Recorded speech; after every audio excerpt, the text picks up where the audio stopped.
Today I have installed the Assassin's Creed game. I faced this freezing problem. To fix this, press the Alt tab and close the game.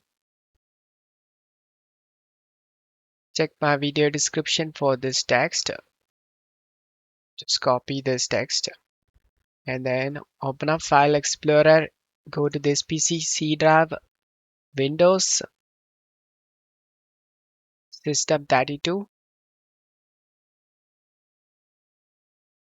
drivers, etc. Drag and drop this host to desktop.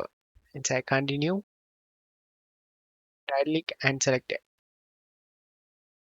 edit in notepad.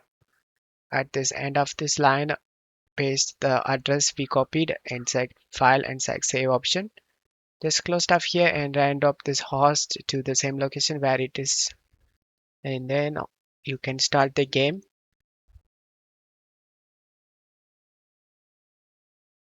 And now you will not face the freezing problem in starting of the game while playing whatever you do. I hope this video helped you. If the video helped you, don't forget to leave a like and subscribe. Thank you.